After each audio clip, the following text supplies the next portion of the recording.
Did you know that Greece is home to the oldest underwater ruins in the world?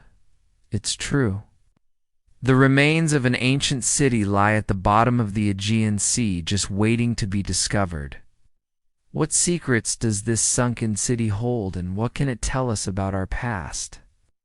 Join me on a journey back in time as we explore the mysteries of Pavlopetri, also known as Greece's sunken city. Hi everyone, welcome to the channel. Let's get started. The submerged ruins of Pavlopetri are located around 4 kilometers off the southern coast of Laconia in Greece. In total, the city covers an area of 13 hectares, or about 32 acres. It was discovered accidentally in 1967 by a French oceanographer named Jacques Cousteau while exploring the area with his team. At first, they noticed some raised portions of what appeared to be paved roads on the seabed at a depth of about 4 to 6 meters below the surface. As they descended further, they found entire neighborhoods made up of narrow streets, lined with houses and other structures.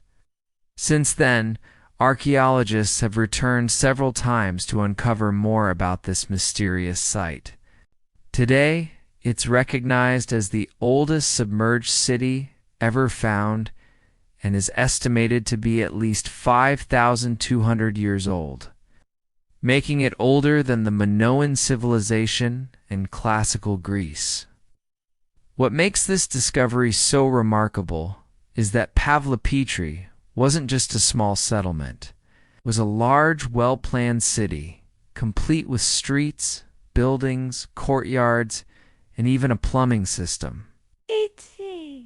Its existence challenges our understanding of how advanced ancient cities could be before the Bronze Age collapse, which supposedly led to widespread societal breakdown across the Mediterranean region. It appears as though Pavlopetri was deliberately built on purpose, rather than just a victim of natural disaster. It suggests there may have been more sophisticated urban centers active in the Aegean Sea during the late Neolithic and early Bronze Ages than previously thought. And yet, despite its significance, we still know relatively little about it. Much of the city remains unexplored due to its remote location and difficult diving conditions caused by strong currents and poor visibility. Also, preservation status is fragile as marine life and human activity constantly threaten to damage artifacts and structures. Based on the evidence available, archaeologists believe that Pavlopetri was probably abandoned around 3000 BC after a series of earthquakes followed by rising sea levels. They think these events coincided with the end of the Helladic period in Greece, also known as the Mycenaean civilization. According to Greek mythology, this was when the great city of Atlantis sank into the ocean, but whether or not there's any connection between the two is unknown. One theory suggests that Pavlopetri may have been a major coastal hub for trade and commerce during its heyday, connecting merchants from across the Mediterranean. Another possibility is that it held great religious importance, serving as a pilgrimage site for worshippers who came to pay respects at its various sanctuaries and temples. Unfortunately, without more research, it's hard to say for sure what role the city played in the wider world. What we do know is that Pavlopetri was remarkably well planned. Its streets formed a grid pattern, dividing the city into blocks that could each support a population of up to 500 people. Many of the buildings had thick walls made from large stones, while others were constructed with smaller pebbles or mud bricks. Some buildings appear to have been used for storage, while others may have served as homes or workshops. Several round structures have also been found that may have functioned as tombs, though DNA testing hasn't yet been possible due to preservation concerns. Many elements of the city are reminiscent of later Greek urban planning.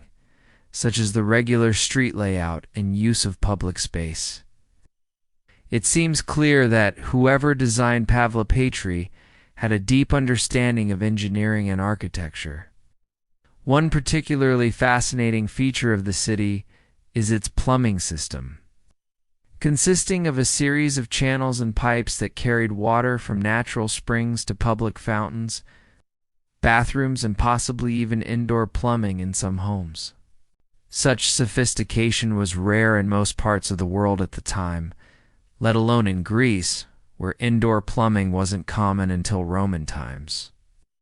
Archaeologists believe the water system was created using techniques similar to those employed in later Greek cities, such as the lost city of Atlantis. This included building aqueducts to carry water from hillsides into town, where it would flow through lead pipes hidden under the streets. These pipes connected public fountains and toilets, allowing residents to access fresh water and dispose of waste easily. While most plumbing systems in ancient Greece were simple affairs, consisting of nothing more than open drains and public bathrooms, Pavlopetri's network was truly remarkable for its day. In addition to its plumbing system, Pavlopetri also featured several large public spaces, including one that may have served as a marketplace, and another that could have been used for athletic competitions or religious ceremonies. It's unclear if the city had any form of government or leadership, but the layout suggests there was some kind of organization to keep things running smoothly. After all, it takes a lot of coordination to plan and maintain such an extensive infrastructure project. Even more puzzling is how the city's residents managed to build something so grand without using metal tools. At the time, the only metals people in Greece worked with were copper and arsenic, which weren't strong enough to create the heavy machinery needed for large-scale construction projects. Instead, they relied on stone tools made from locally sourced limestone, flint, and obsidian. These materials weren't easy to work with, but somehow the people of Pavlopetri managed to create a thriving urban center using them. To make matters even more mysterious, we don't know much about the people who lived there either. We have no written records from them, and almost no physical evidence left behind, aside from their architecture and artifacts like pottery. Local tradition holds that Pavlopetri was founded by a group of refugees fleeing the destruction of nearby Mycenae, though there's no archaeological proof to support this claim. Whoever the city's inhabitants were, they left behind an impressive legacy that continues to baffle experts today. One of the biggest puzzles surrounding Pavlopetri is why it was abandoned. As mentioned earlier, it's believed that a series of earthquakes followed by rising sea levels forced people to leave around 3000 BC, if true. This would have been just before the supposed destruction of Atlantis and the legendary King Minos. However, no historical records mention anything about such disasters happening at that time, and some experts question whether they really occurred. It's possible that Pavlopetri was simply a victim of bad luck, struck by natural disasters that had nothing to do with the mythical Atlantis. Regardless of the cause, the effects were devastating. Now, within a few centuries after its abandonment, Pavlopetri was completely underwater. As the sea rose and the land sank, it disappeared beneath the waves and lay forgotten for thousands of years. It was until 1967, when Jacques Cousteau and his team stumbled upon the ruins, that people realized the extent of its grandeur.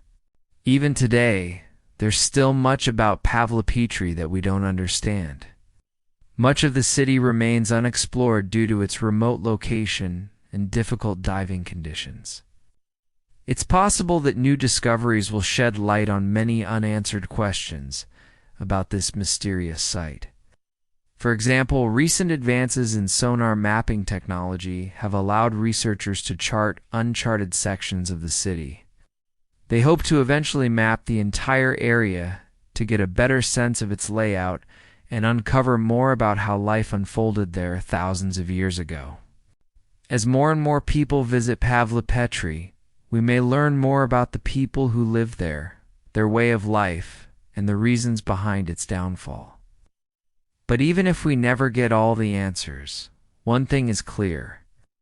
The submerged ruins of Pavlopetri are a powerful reminder of all the civilizations lost to time and tide. It stands as a silent testament to those who came before us, urging us to remember their stories and honor their memory. What are your thoughts on the underwater ruins of Pavlopetri? What would you like to see uncovered in future explorations?